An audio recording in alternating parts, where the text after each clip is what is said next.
Hello, everyone, and welcome to this week's episode of VNture Podcast, along with your hosts, Taros113 and MR, and a guest here. PabloC is joining us again for this week's very spooky edition of our October Readport. Thank you all for joining us, and PabloC, why don't you introduce yourself to anyone who may be seeing you for the first time? Hello everyone, I am Pablo and thank you very much for the invitation again. I'm a fan of visual novels and Japanese media in general. I also dabble a little in fan translation, though I didn't translate anything in quite a long time. But I also know enough Japanese to read untranslated titles, and as you will see, this is one of such titles that I will be presenting to you today. Oh, it's nice to have you back, Pablo. Oh, I can't express how funny our thought process was. We're thinking who would best fit for the first ever episode of Readport with a guest. But the moment we realized it would be around Halloween, the choice was obvious. Nothing is spookier than what Pablo has read, so please scare us away. Yes, and it just happens that the last title I have finished was quite fitting for Halloween. This title doesn't ask the question trick or treat, but actually offers both at the same time. The title I am talking about is Ayakami Shizume, released by the developer Cyclet, and written by quite a well-known writer under the name Banya Izumi. The story of this visual novel begins when a girl, Midori, sees her boyfriend, Sota, walking around the town with another woman. She gets immediately very suspicious because she talked with him earlier and he told her that he will be busy for the day. So she decides to follow them and see where they go.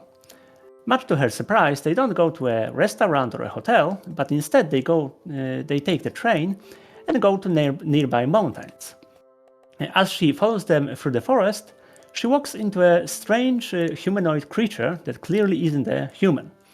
Of course, she starts running away, but then, soon after, she bumps into another monster. This time it's a giant lizard. The lizard is about to attack her, but the humanoid creature she saw earlier actually saves her and fights the monster. Now, it turns out that her boyfriend and that woman she was with are actually transforming heroes, just like Power Rangers or a Kamen Rider, and they turn into these humanoid monsters called Miko to fight the actual monsters like this giant lizard that are called Ayakami.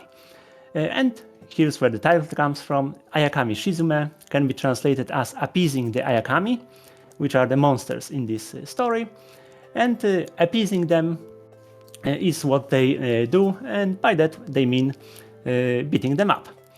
So, now, this visual novel was released by Cyclet, which is a company that is known for very dark stories that have a lot of not safe for sanity, not to even mention not safe for work content. And on top of that, it was written by Banya Izumi, who is also quite known for very extremely hardcore stories with a lot of very questionable content. Now, screenshots on the homepage and the opening movie also leave a very clear impression that this will be a action-packed horror, and by action I mean all kinds of action. If you know what I mean. So this is where the trick comes, because this visual novel actually isn't like that at all. Normally, a story like this would follow the protagonist, who would be a transforming hero, and would be focused on fighting monsters and him getting stronger. In visual novels, he would probably get a girlfriend somewhere along the way, and they will get together at the very end of the story. Now, this visual novel takes a completely different approach. Here, the protagonist is Midori, the girlfriend, not the transforming hero. And she doesn't get any special powers and doesn't take active part in any fighting. She cannot do anything. Also, she and the main character, Sota, are already in a relationship at the beginning of the story. This naturally pushes the whole fighting with monsters aspect somewhere into the background. It serves as a spice to the story, as a motivation for characters to do things, but it's not really a primary focus. The story spends most of the time in the shoes of Midori, who is now facing a strange situation. It turns out that her boyfriend has a very potentially dangerous job. He is fighting monsters, and now she has to adapt and figure out what to do with that, how to support him, and what to do with their relationship. So that's the primary focus on the story, which is quite original in visual novels, because normally most of the time it's focused on actually getting into the relationship, and the part where the characters are in a relationship usually happen just somewhere near the end, so we don't have a lot of time to explore very normal, mundane relationship problems.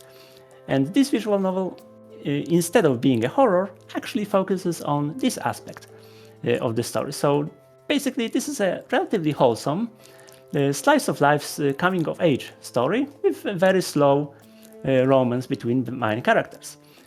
Now, I'm not a big fan of slice of life things, so I was really tricked into reading this visual novel because it looked like a horror, something I am really interested in. But I actually don't regret it, because at the end of the day it turned out to be very interesting, which is the treat part. Even though I am not into slice of life stories, this one is written in such a way that actually really captivated me. And I think the most important aspect of this story is the realism and attention to detail that this story has.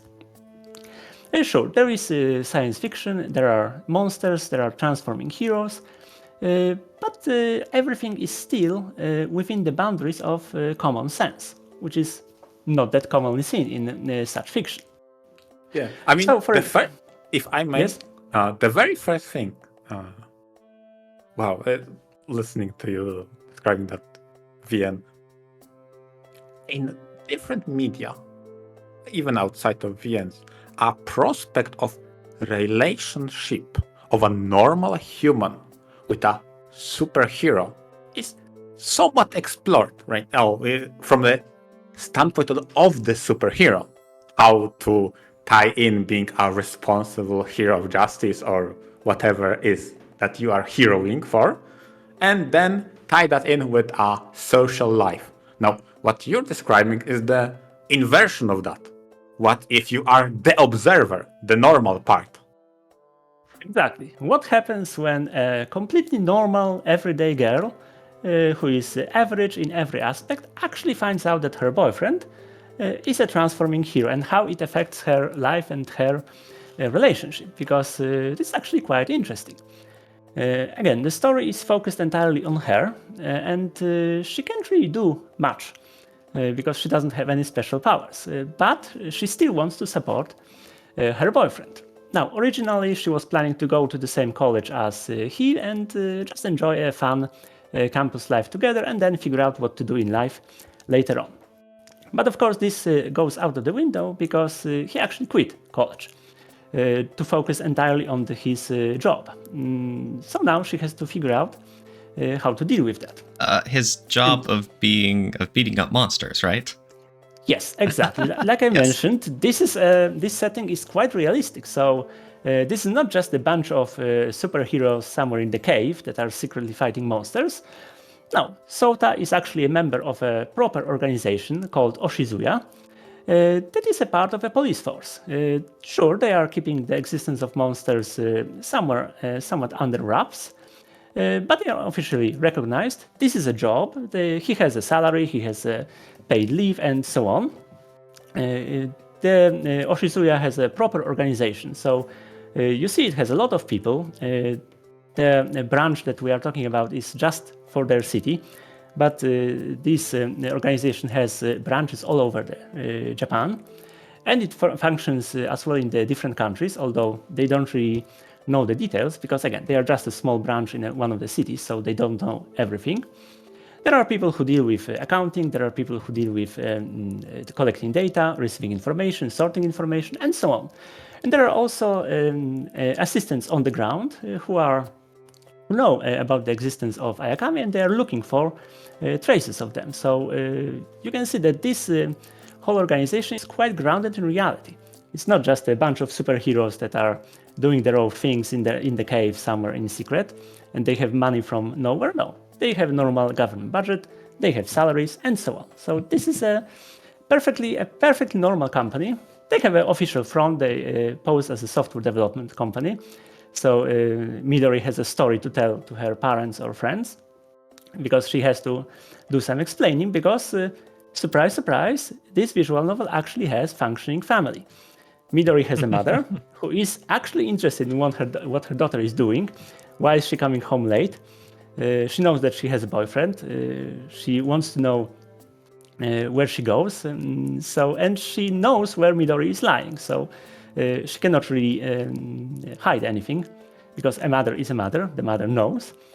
And Midori is also treating it reasonably well. So she actually tells her mother what she's doing. She omits certain details, especially at the beginning, but she actually knows that she cannot lie, and she doesn't want to betray her mother's trust. So they have normal family conversations for a change. So that's again something you don't really think about in visual novels. Now, Sota's parents were always associated with Oshizuya, so there is no conflict there, and he was also training since he was a kid, because he wanted to do this since a very young age. But now comes a problem, because he didn't really take into account his girlfriend, who is a normal civilian, not related to Oshizuya.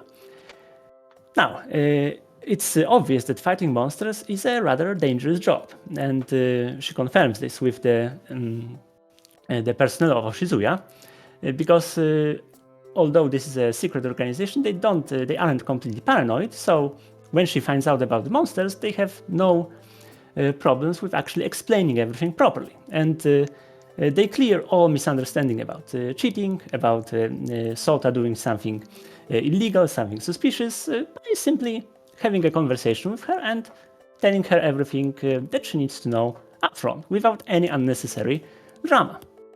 And she finds it hard to believe, so they even actually make the Sota transform into his Miko form, so that she can see him up close in his transformed monster form. So they clear everything up. But now she has a very mundane problem, namely, her potential future husband has a job where he can actually die at any moment. Now, she's not really fine with that. She cannot do anything to support him. She thinks about training to become a Miko herself, but they obviously tell her that's not really possible. So she doesn't have any special training, and she would be only getting in the way. And even if she became Miko now, Sota would be the one worrying about her. So she can't really do this. It doesn't solve any problems. And now she has to figure out how to deal with that. She wants to stay with Sota. Now Sota also wants to stay with her. Mm-hmm. And they have a clear conflict, because she doesn't really like what he's doing. And so in order to make her find out more about the job, the organization actually agrees to let her work there part-time and figure out what this whole organization is about. And it turns out it's not only about fighting monsters, because they give her a lot of office jobs, sorting data, learning about Ayakami and Miko themselves, and stuff like that. It turns out that they are not fighting 24/7. Most of the time they are on standby, and they're actually looking for Ayakami, which is using the huge network of informants throughout the entire region. So I actually wanted to ask you more about the genre, because this is the whole, Halloween themed thing we've going on this week. And this is a story about fighting monsters and transforming into these transforming heroes, like you mentioned. And so when you have when you have this story that is centered around Midori, who is the, innocent, normal, everyday person who has to just watch these superhuman fights going on, that kind of in my impression anyway, leads it more into feeling more like a horror genre. Because it's the innocent bystander who just has to hope that her boyfriend is always going to come out on top every time, and there's no guarantee. Especially when you mentioned that, the company and the writers and whatnot are known for taking some darker turns in the story. But then you also have moments where, like you're mentioning now, where she's kind of exploring the organization, and they reveal how much everyday life and desk job and all the paperwork involved in searching the stuff out, and how you mentioned how it's mostly slice of life. So there's all sorts of directions going on here with this title, and I guess I wanted to ask you more about how you'd identify this. Yes, and that's a very good question that I have really no answer to, because it certainly is a slice of life story, because it follows Midori in her everyday life. However, her feelings actually make it an interesting approach to horror, because she's just sitting at home and she's going to sleep, and then she realizes that her boyfriend may be fighting monsters right now where she doesn't see him. He may be in danger, he may even die, and she's going to find out only later. So that's actually the fear that is the part of the horror. So it's not by directly seeing something happening to a character, but a character worrying about her loved one being in a potentially dangerous situation while being quite powerless herself, which is also a part of the horror, making a character powerless. Normally it's because the monster is overpowering and the hero cannot do anything with the monster. Here, on the other hand, we have a character who wants to support her boyfriend, but cannot do anything but wait for him, and how she deals with that, and how other characters deal with that as well, because it's not in the vacuum. There are other characters that Midori is talking with, including one of the Mikos, who has a wife and a family, and he actually invites them for dinner, and she has an occasion to talk with the wife and see how she deals with that, or how she doesn't really, how she still worries about it. And this is actually quite interesting. You could replace all the science fiction elements with Sota being a policeman, for example, or doing some other realistic, dangerous job. The story wouldn't really change much, except the spice with monsters makes it a bit more interesting for someone like me who is allergic to slice of life, pretty much. So to the point that I actually found it quite interesting to read. Also, one more thing that actually affects immersion a lot is the setting, because the setting not only is realistic, it is actually set in very real places.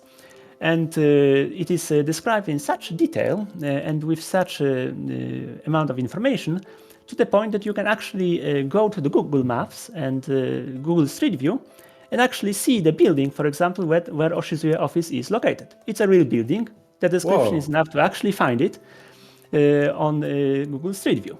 Yes, so you find the name of the park, the names are real, the streets are real, all ports, all locations, the Mount Hiko, where the action largely takes place, also is real, it exists.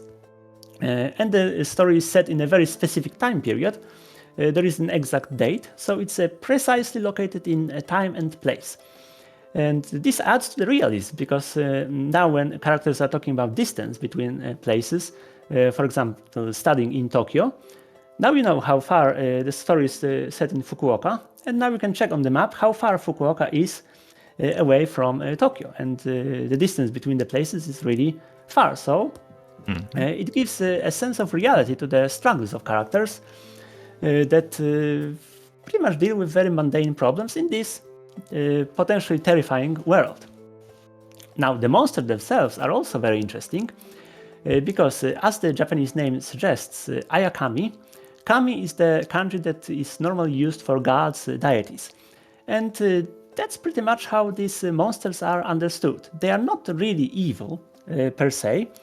It turns out that they are manifestations of the force of nature that appear to cleanse the land. Now, they cleanse the land from pollution, garbage, and so on. Normally, they would be very beneficial to the environment.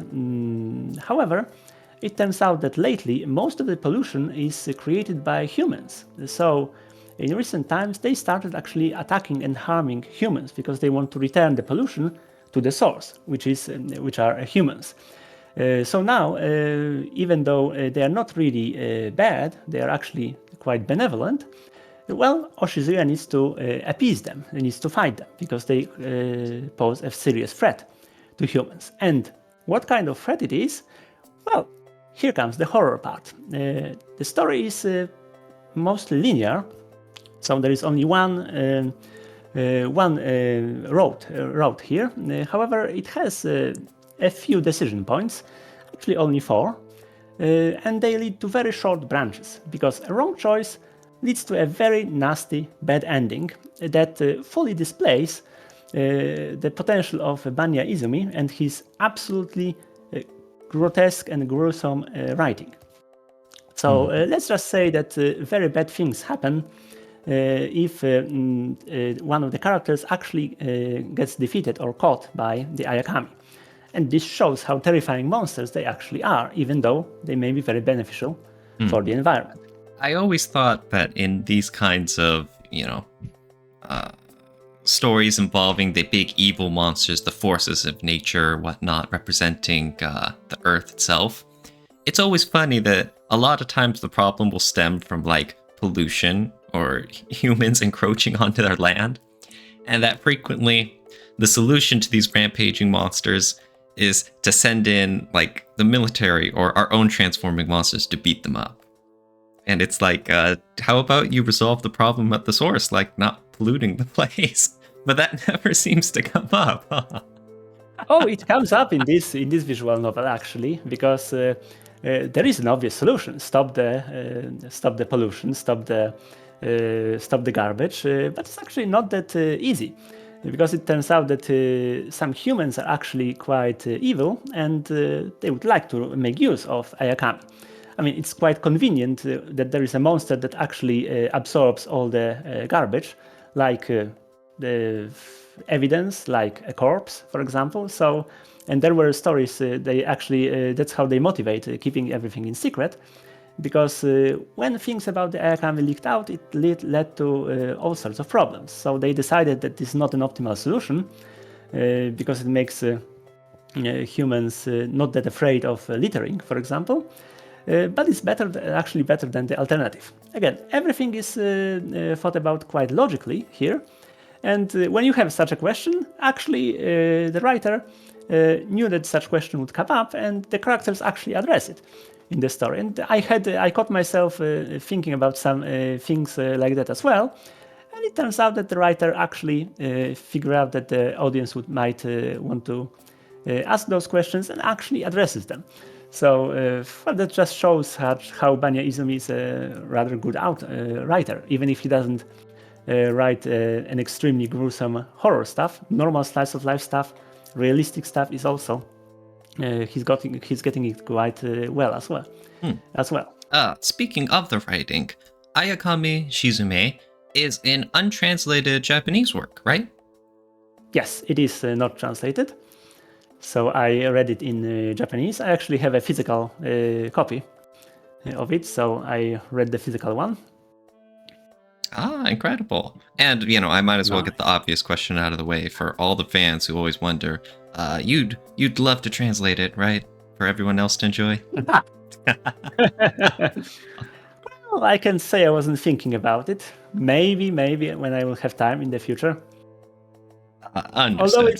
Although it's tricky, because I don't know what exactly is the target audience of this visual novel. At face value, when you look at the homepage, it appeals to guys like me, who like horror, tentacles, nasty stuff, dark things, and so on. But then, this bad stuff is actually limited to only 4 bad endings that end the story immediately, because even the tentacle stuff is treated quite realistically, so characters usually don't survive that, actually, unlike in other hentai titles. So that's actually very little of this dark horror stuff, and the vast majority of time is spent actually on slice of life. Now, would I recommend it to someone who likes slice of life? I would, if you avoid bad endings. Nothing really bad or graphic happens in the story. It's mentioned in the characters mention what the Ayakami can do, but nothing is really explicitly shown, and nothing bad really happens on the screen, as long as you avoid the bad endings. Would I recommend it to horror fans? I would say, in theory, no, but I like horrors and I really enjoyed it, so maybe give it a try as well. So it's really something for everyone and without any specific target audience, actually. Okay, on the topic of genres, to put a pin finally on that amalgamation of all the different, and me personally, as a fellow slice of life avoider, what made you like this slice of life in particular? Was it the lack of convenience? Because a lot of slice of lives story, especially Mareeck, tend to be convenient in some aspect. Like all parents are in another country, so you have house to yourself, for example, and lack of parents themselves. So aspect of functional family not being present. Or maybe one aspect you also mentioned, the drama that is natural and not like, oh, they didn't talk to each other because they were shy. Which in particular... So yeah, asking what made you really like this kind of slice of life as opposed to other moeges? Is that what you're asking? Yeah. Yes, I think it's a combination of several aspects.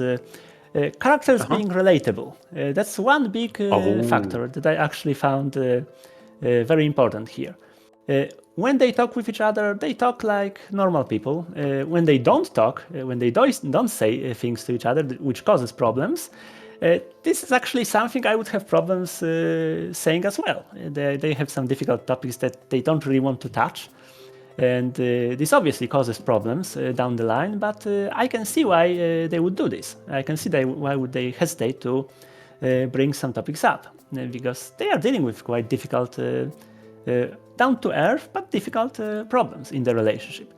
And I can relate to Sota very well. I always wanted to be a doctor, and I always followed this path. And just like he always wanted to be a Miko and followed this path single-mindedly.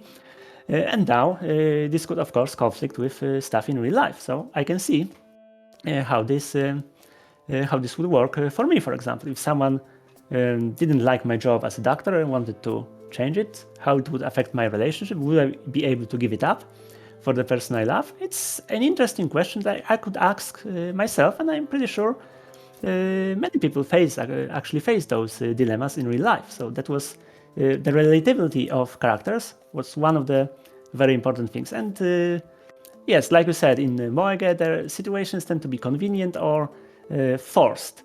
Here, I can really see normal people acting in a way that characters act. They are facing a supernatural aspect, monsters, transforming heroes. But how they address those issues is actually reasonable. There is a lot of common sense.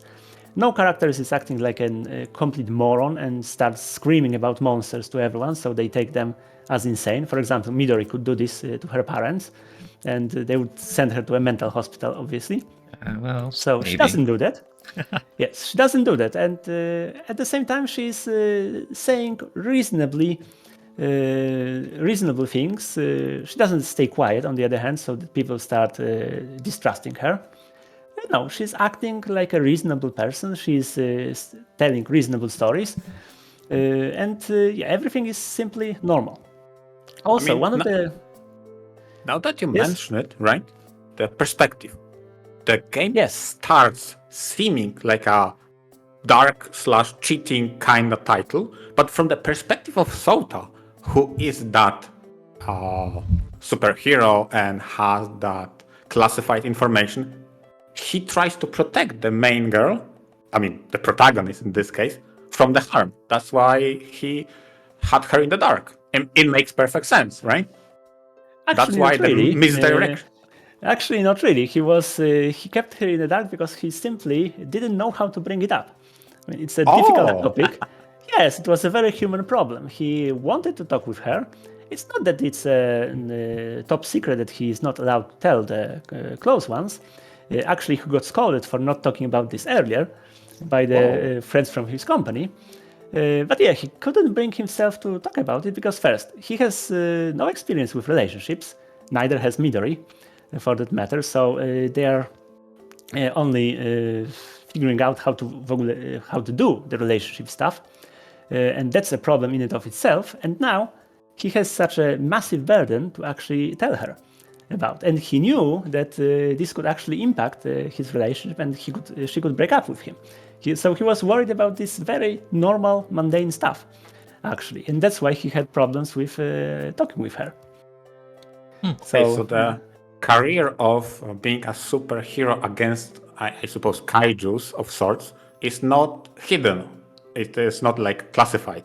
It's a legit career path. It is yes, it is kept as confidential, but it's not completely hidden. So there are civilian supporters, families of people involved typically know about this, even if they aren't involved themselves. So it is kept hidden, but reasonably within the boundaries of common sense. I mean, a husband needs to tell a wife what he's doing, so that's obviously going to cause problems if it was completely kept secret. So yeah, it's treated very sensibly, actually. I'd like to change gears onto something that you mentioned earlier, Pablo, about how you weren't sure who this title would be for, what kind of reader and their interests. And obviously, a business needs to be aware of their audience and who they market products to, because obviously they're trying to make money. But even fan translators have to judge what a good use of their time is. Fan translators always have that ability to just translate whatever they want, well, barring special circumstances and whatever. But even then, obviously, you want to translate something that people are going to read and enjoy, right? You don't want to put in dozens or hundreds of hours into a work that literally no one ever checks out. That'd just be a waste of time, unfortunately, even if it's a passion project. So you still need to consider what stuff would at least be accessible or, appealing to at least the general public or a certain slice of people when you pick up a work, right? I'm not sure about this. I mean, the first title I picked was already translated, and I was well aware that most people would just swallow the horrible Moe novel translation and just go with it. That was If My Heart Had Wings, right? I was, yes. If My Heart Had Wings. So I was just basically doing this as an exercise of both English and Japanese. And that was my main motivation. If someone reads it, that's cool. The second title I translated is a very niche NTR RPG Maker game with questionable age of characters that has extremely niche audience, if any. So yeah, that one is, even though it's good, I don't think it has a huge audience. Here, well, it is interesting title. I think it would have a bit more success in English because none of the cycled titles were translated, so nobody knows the company, and I don't think Banya Izumi had any of his titles translated. Maybe there was one. So people would come to this as something completely new without any expectations. Although if they saw materials at the homepage, they would make a similar assumption as I did, that this is a horrible dark horror. But again, I was surprised in quite a good way.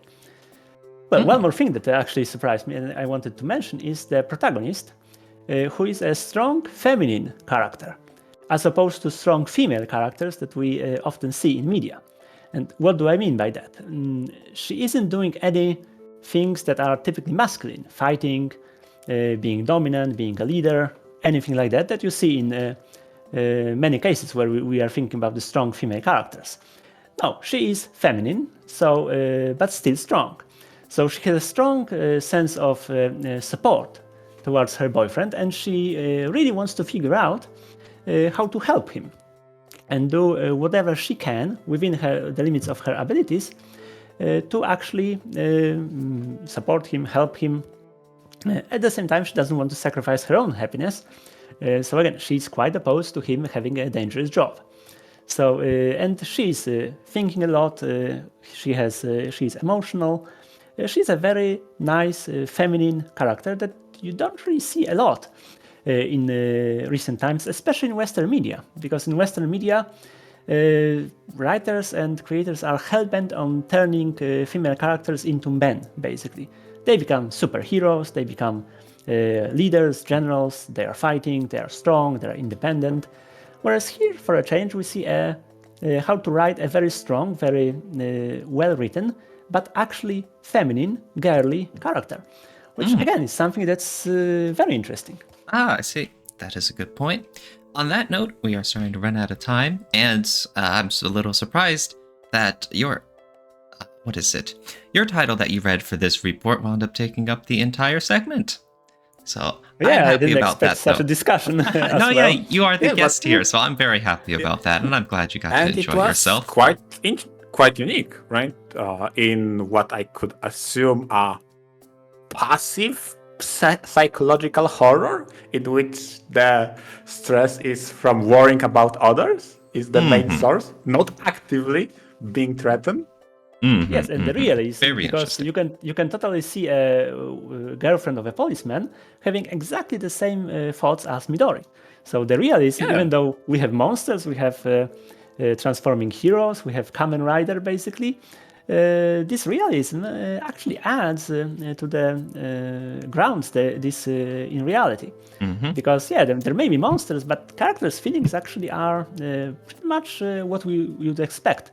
You could see in real life, which Yes. makes it actually Which all fits for a Halloween theme of trick or treat and spooky scary, but also, like you mentioned, the treat side of things, where it's the happy Yes. slice of life stuff. I think that fits Yes. very well for the theme.